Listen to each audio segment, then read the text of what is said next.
Hello and welcome to the Three Wise Women. I'm Kathy Sinnott. I'm Catherine Wiley. And I'm Dana. We're in Walsingham, England's national shrine to Our Lady. You know, the last king to visit Walsingham was Henry VIII, some 500 years ago. And for 1,000 years up to that point, England was known as Mary's Dowry, a place of intense Eucharistic devotion. And because of Henry VIII's divorce from Catherine of Aragon, everything changed. After that, the Church of Britain was cut off from Rome, the monasteries were suppressed, and for centuries England became a turbulent place of persecution and martyrdom. Today, England is once again a place where Christian values are under attack. Tragically, hundreds of babies are aborted every day. And marriage has once again become the point of conflict between church and state. And connected to this, we have the rise of what's being called the new atheism, a way of seeing the world without God, the opposite to the way we see the world as Catholics. So in this episode of Three Wise Women, we want to explore belief and unbelief and its consequences. And to help us with this, we are delighted to have Dr. Laura Keynes. Laura, welcome. Hello, thank you You're very much. very welcome. Thank you. I'm really excited about this episode because your own personal drama, involves belief and unbelief. Yes, that's right. Could we start with your family background, your fascinating family background? Well, I'm a direct descendant of Charles Darwin. He is my great-great-great-grandfather. And also of John Maynard Keynes, the economist. He's my great-great-uncle. So my family has been described as the intellectual aristocracy. It's a family that really is formed by Enlightenment thinking. Yeah. It's created a culture. And as we all know, Charles Darwin's theory of evolution has been used by the new atheists as a support for atheism. And Well, really to say if you are at all intelligent or scientific, you couldn't possibly believe in God. Exactly. And they perceive a clash between science and faith.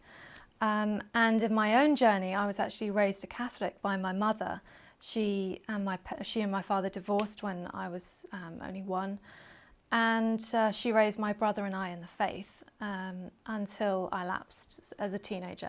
How did your father feel about it? So your grandmother was put on it. on that? Yeah, she had renal failure and then she had a stroke. So the doctors decided to withdraw dialysis, and without any consultation with her family or indeed herself, she was put on this pathway.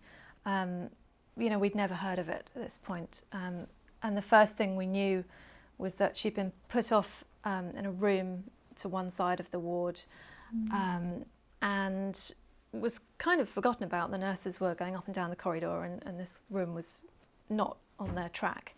And suddenly her mouth was very dry. She was in a lot of pain.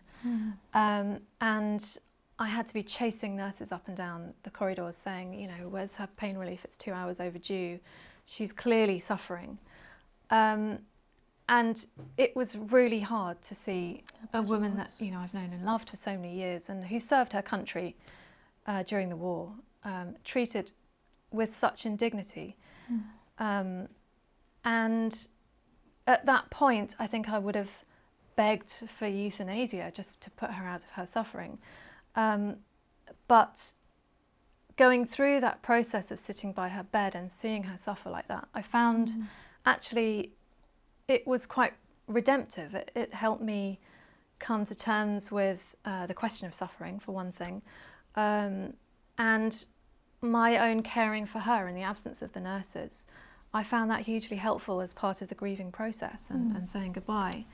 And I had a rosary. I'd bought a rosary. I'd been on holiday to Spain. It was this beautiful monastery, and I told myself, it's just a souvenir. I saw it sitting there by the cube. You were still struggling with your faith. I was still thinking about things. I'd been reading the New Atheists, but also the counter arguments, and so I was kind of thinking a few things through. And I'd picked up this rosary, and at my grandmother's bedside, I started saying the rosary again, and it helped me through those long hours as she was dying.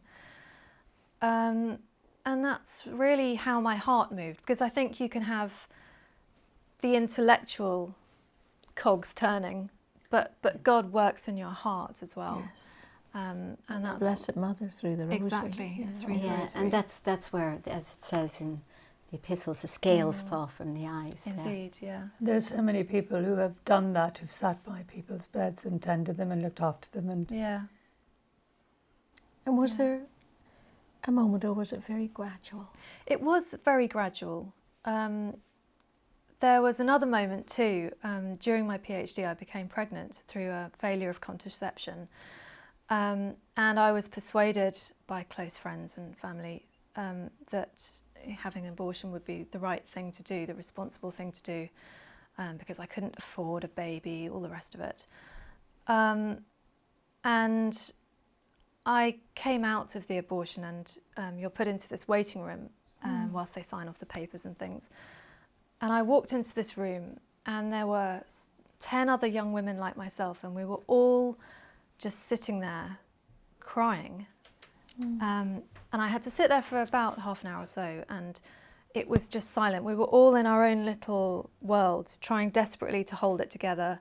All I could hear was just this kind of rustling of tissues and women weeping. Yes. And at that moment, the scales fell from my eyes, as you say, and I realised this is not a good thing for women. This is an indignity to women. It's a violence to women. Why are we all crying? You know, society had told us that this was something that should have given us back our freedom. We should be happy. Exactly. Yeah. And I looked around that room and I thought, we're all crying. This is not right. I'm so sorry. And it was a difficult thing to have gone through, but it made me see the lie that abortion is something that's good for women. It's not. It's a violence. So again, that made me think about Catholic teaching on abortion and especially about contraception, because no birth control. This is something that touches families everywhere. It does. In fact, Everywhere. I think 1 in 3 women in the UK have had an abortion. 1 in 3. I mean, that's... Yes. And it touches the father, the grandparents, It does, the yeah. sisters, the It brothers. does. No, it hurts my mother to hear me talk about it. Yes. And in fact, she was pro-life, and I kept it from her. So she found it very hard to deal with when she learned that I'd had an abortion. And then you were carrying that alone. Yes. And it was the process of confessing, actually, here at Walsingham. I came to the Catholic shrine and I made my confession. And I came in after a coachload of nuns. So I think the priest must have been really pleased to have had a decent sinner on his hands. A decent sinner. Yeah. I love that, a decent sinner. Yeah. Well, you have such a strong spirit, and I know that although you're laughing, that was a moment that no one ever wants to have to reflect on. No, I know that. indeed. And I've been so fortunate in my life to have had the support of some lovely sisters here at the community of Our Lady of Walsingham. They've been a great support to me, helping me through. And I think understanding freedom as a woman is freedom from sin. And this is such an sort of, our society tells us that that's an old-fashioned concept. Sin is something that's kind of guilt and all the rest of it. But I've found this idea of freedom from sin to Laura, be you said you went to freeing. confession. I think this is very, very important for people who've had this experience to know that they can go to confession and that they can be forgiven. Absolutely. And that, first of all, must forgive themselves. Yeah. First and foremost, forgive yourself. Yeah. It's a very long road. important. It's a very long long road, and everybody Yeah. has different situations. Yeah. And it's very important. And to It's just- name their child and own their child. Yes. Yes, there isn't a day goes by where I don't think Yes. of that child. And also I think to myself, well, I sold myself so short as an intelligent woman. I was told by society that I couldn't have a PhD and a child. That was basically the choice I was making. You should get your PhD and that will raise women up, that you could be an educated woman. Well, why couldn't I have had both? Why one then the other? Or, there is no right time, let's face it.